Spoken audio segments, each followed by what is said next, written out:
Drive through any suburban cul-de-sac in America right now and count the trucks. Not just any trucks, the loaded ones. Lifted pickups, white SUVs, matching his and hers Range Rovers that cost more than a starter home in most cities. Manicured lawns. Paved driveways. A boat peeking out of the third garage bay. And you think, everyone on this street must be doing incredibly well. They are not. Most of them are one missed bonus away from a hardship withdrawal. My name is Root. The average new car payment in America just hit $772 per month. 1 in 5 new car buyers is locked into a payment of $1,000 or more. And 36% of Americans earning $200,000 a year still live paycheck to paycheck. This is not a story about rich people or poor people. It is a story about how almost everyone you know is performing financial success they do not actually have.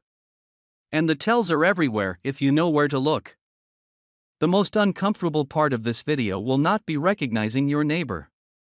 It will be recognizing yourself. Root is going to walk through 13 signs that the person on your street with the nicest driveway is quietly one appliance failure away from a very private financial crisis. Sign 1, the multi-truck driveway.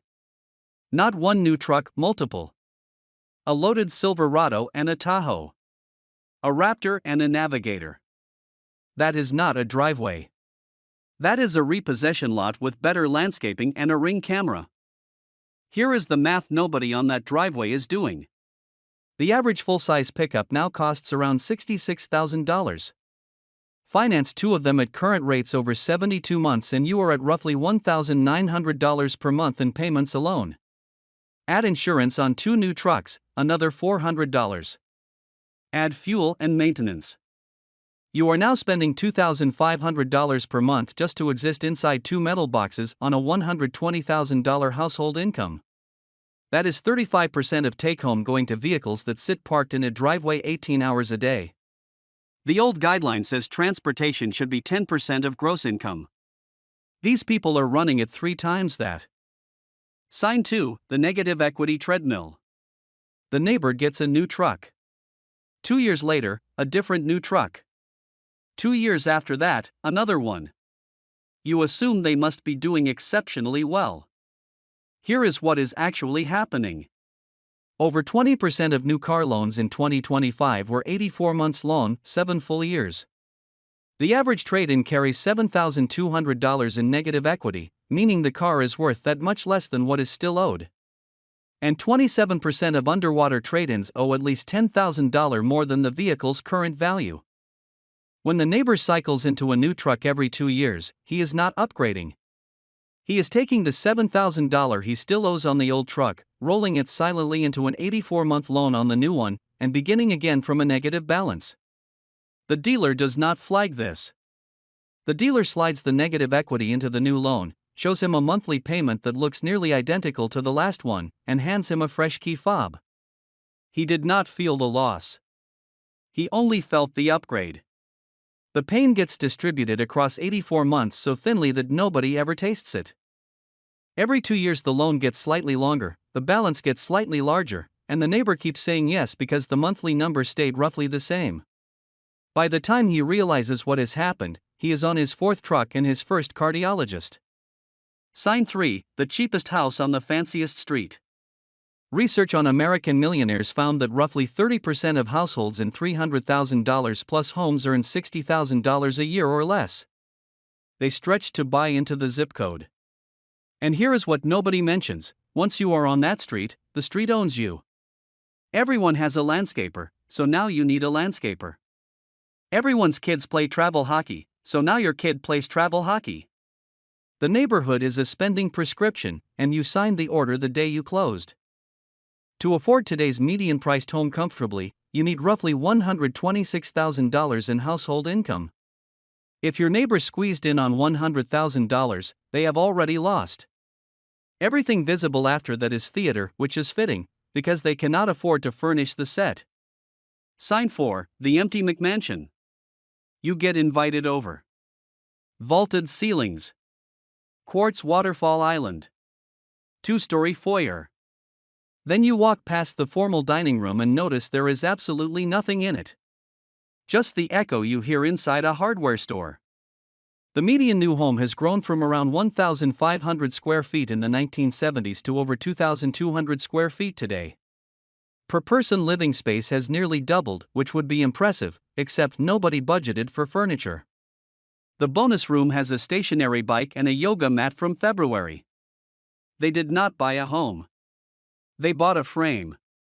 The rest is arriving one Klarna installment at a time. Sign 5, the equity transfusion. 2 years ago, they gutted the kitchen. Last summer, the primary bath.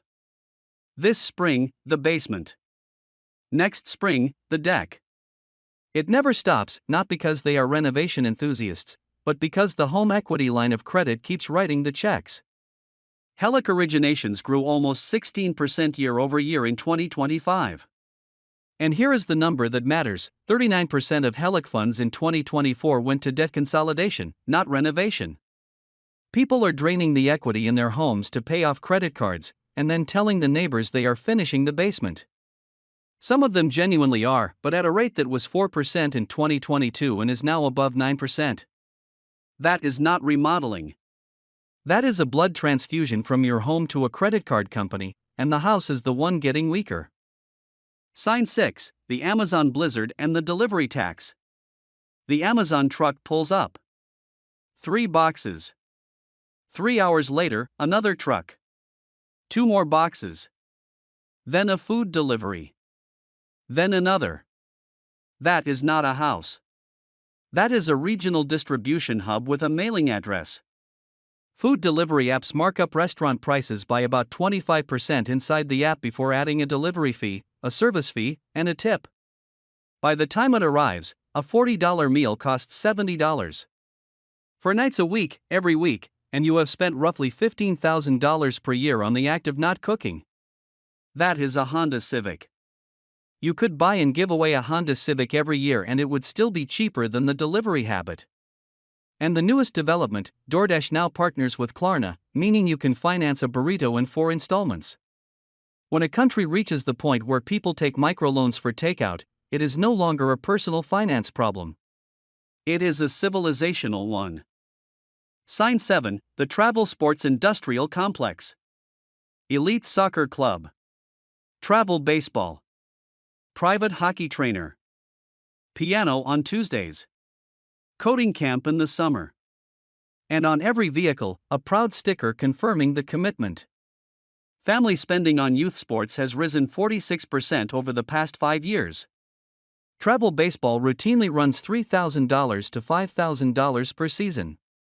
AAA hockey and elite club soccer hit $15,000 per year per child.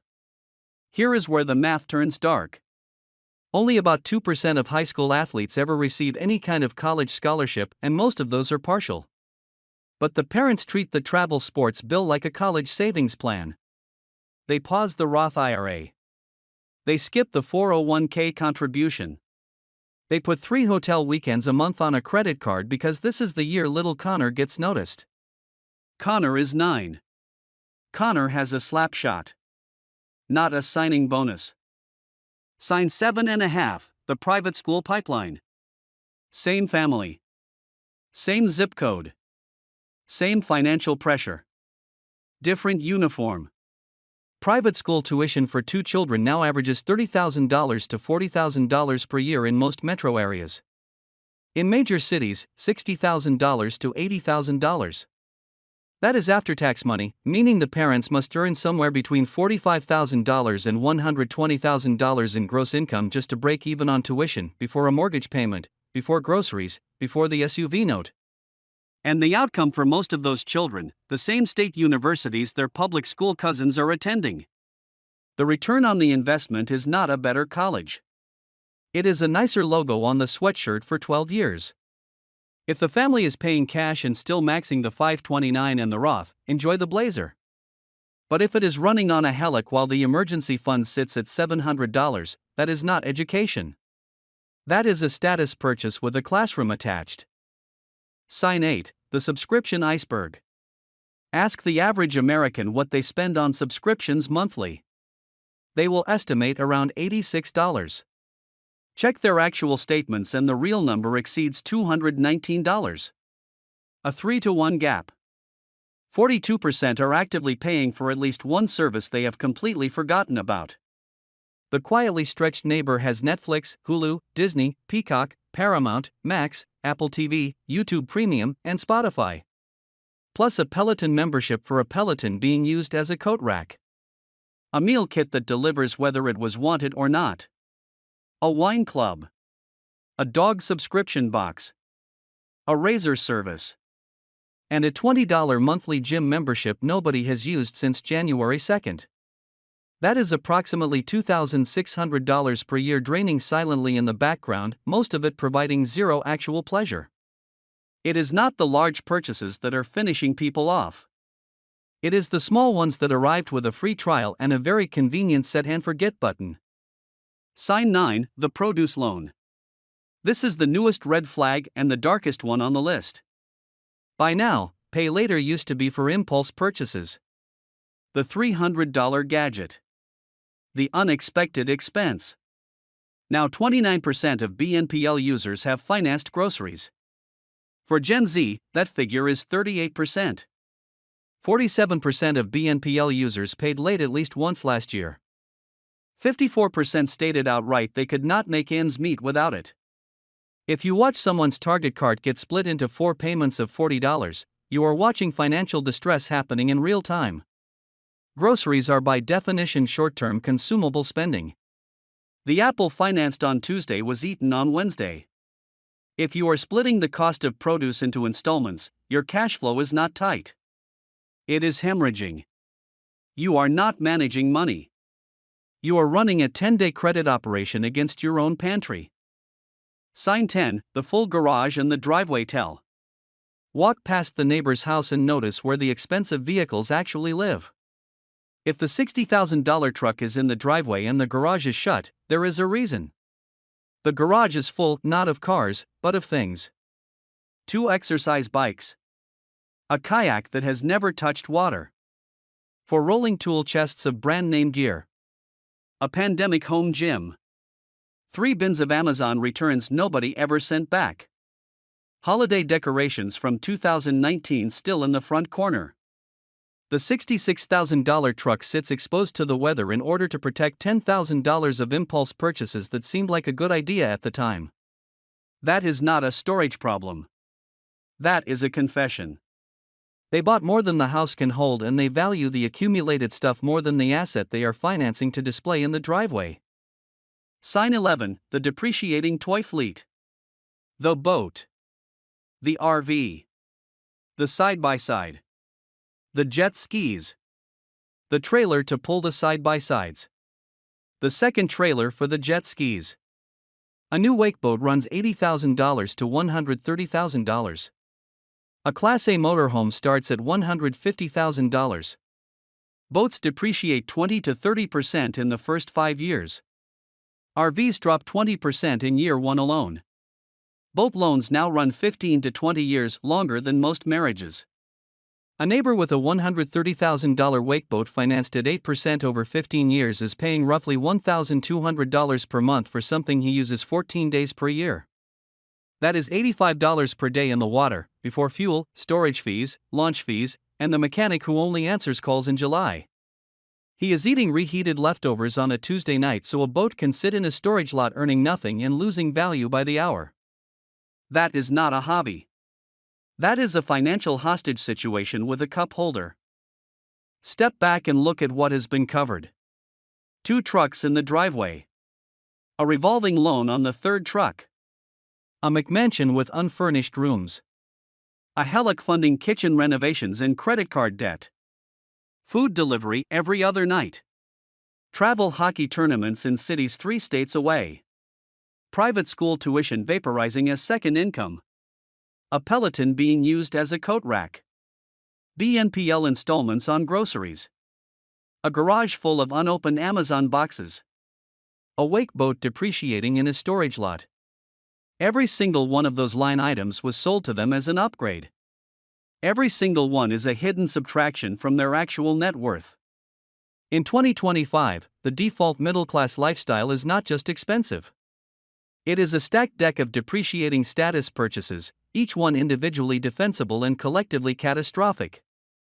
Sign 12, the highlight reel. Their social media feed is immaculate. A winter beach trip. A ski destination in February. Something tropical every spring break.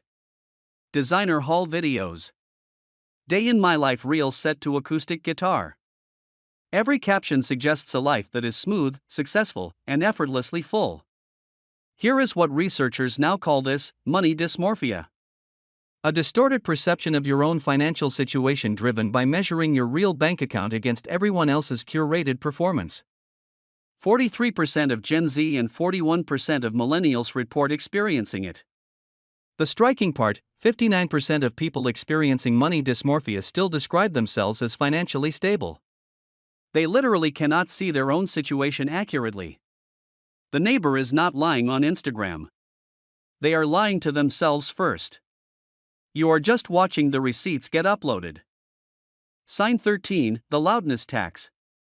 This might be the most reliable indicator on the entire list. The secretly financially stretched neighbor brings up money constantly, unprompted. They tell you exactly what they paid for the truck. They mention the bonus. They slide their salary into a conversation about the weather. They are obsessed with credit card points strategies, cashback optimization, and referral bonuses. They have a stock tip. Their crypto is about to move. Their buddy at work is in options and printing money.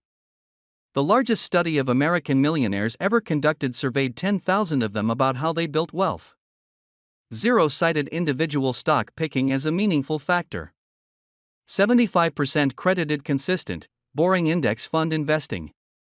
Roughly the same percentage said they had never carried a credit card balance in their lives, meaning the points game does not work for them mathematically, so they simply do not play it.